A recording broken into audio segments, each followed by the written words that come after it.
Desde hace mucho tiempo se cuentan historias de dioses vengativos. Por lo general se trata de castigos por desobedecer o incumplir una orden. Pero en una pequeña aldea africana en 1998 pueden haber intervenido por algo muy distinto. En la República Democrática del Congo se toman el fútbol muy en serio. Dos equipos rivales, Ben Ashadi y Basanga, están en el campo en pleno partido. Y están empatados. Estos dos equipos se odian. Los aficionados no se gustan. Solo esperan ese momento que decidirá el partido y cuál equipo ganará. Y como en muchos deportes hay superstición, la gente hace sus pequeños rituales, haciendo tintinear las monedas, girando las gorras. En ese momento de desesperación, la gente estaba rezando para que su equipo ganara, cuando de repente, de la nada, cae un rayo. Y los 11 jugadores del equipo de Ben Ashadi cayeron al suelo. Y el equipo Basanga, ileso.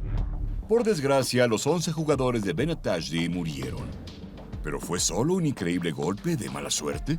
Los lugareños empezaron a sospechar que allí ocurría algo sobrenatural y que tal vez alguien del equipo contrario maldijo a estos jugadores.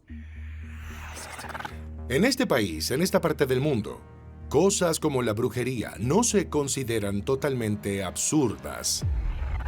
Hay gente que contrata a hechiceros para que lancen conjuros que garanticen la victoria de su equipo. La gente lleva pequeños talismanes. Se toma muy en serio. ¿Podría ser esto obra de la magia negra? Los rayos cuando caen no se limitan a una sola cosa, un objeto, una persona, porque la carga cuando cae pasa a través de ese objeto y luego se propaga. Así que el hecho de que 11 jugadores fueran alcanzados no es tan sorprendente. Lo que sí es sorprendente es que fueran todos del mismo equipo. Y no solo los jugadores fueron alcanzados por el rayo. 30 aficionados del equipo de Ben Ashadi también. Esta es una de esas historias que son misteriosas, pero lo que sí sé es que antes de hacer cualquier apuesta, voy a guardar el número de un mago en mis favoritos. Ben Ashadi puede que sea la víctima más desafortunada de un rayo de la historia, pero ¿existen los rayos de la buena suerte? Edwin Robinson, de 62 años, llevaba 9 años ciego tras sobrevivir por poco a un grave accidente de camión. Era una vida dura, pero una cosa que le daba alegría era su gallina mascota, que le seguía a todas partes. Se preguntarán por qué una gallina en lugar de un perro. Bueno, las gallinas siempre están cacareando, siempre están haciendo ruido, así que para un ciego esto es una fuente de consuelo y compañía, porque siempre sabrás dónde está. Y la querida gallina está a punto de cambiar la vida de Edwin de la forma más extraña posible. Se acercaba una gran tormenta de verano y la gallina corrió hacia el patio trasero. Y él, en pánico, fue tras ella.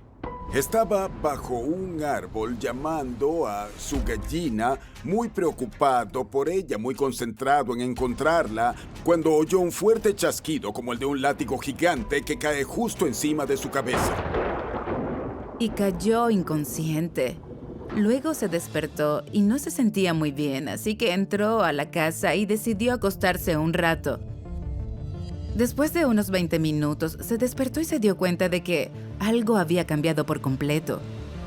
Edwin podía ver. Puede ver el reloj de la pared, puede ver la cara de su mujer y, quizás lo más importante, puede ver a su gallina de la suerte. ¿Pero cómo es posible?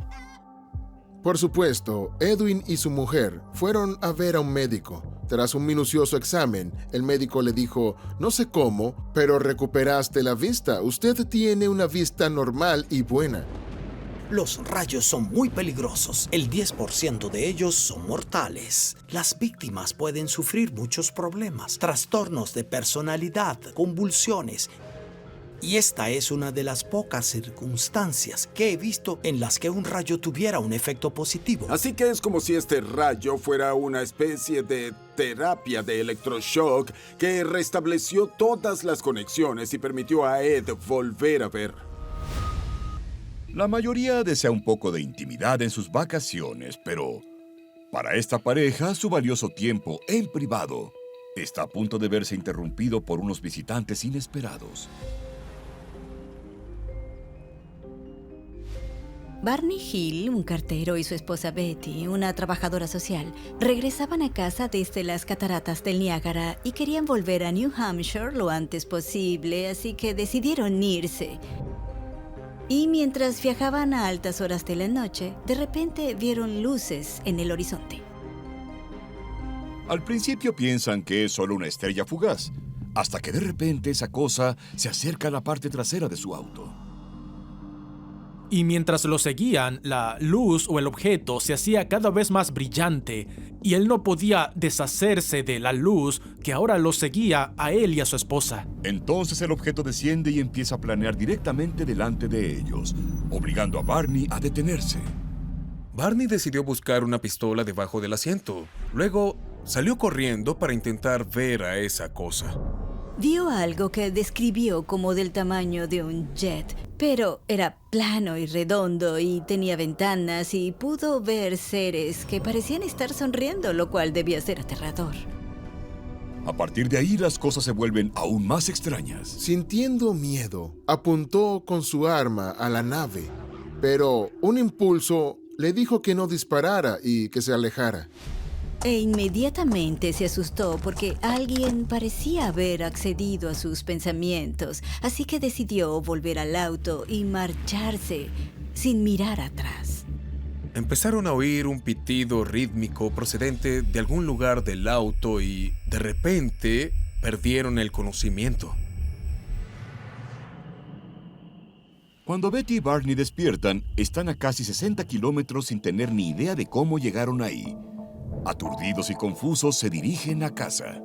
Llegaron a casa e inmediatamente las cosas parecieron un poco extrañas. Betty y Barney miraron el reloj y vieron que eran alrededor de las 5 a.m.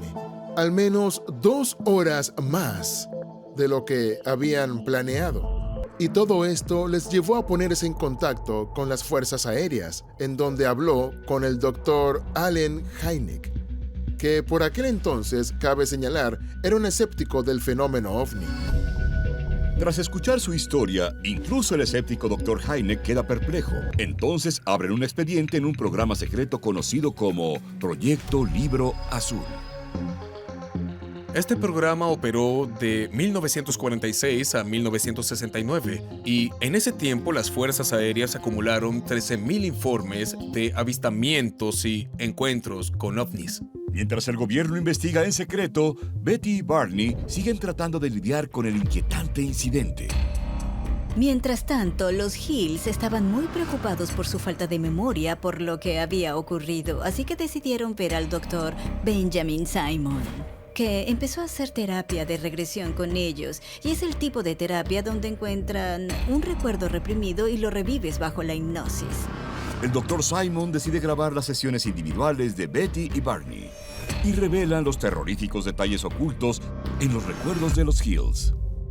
Si escuchas estas grabaciones, lo que oirás es absolutamente escalofriante.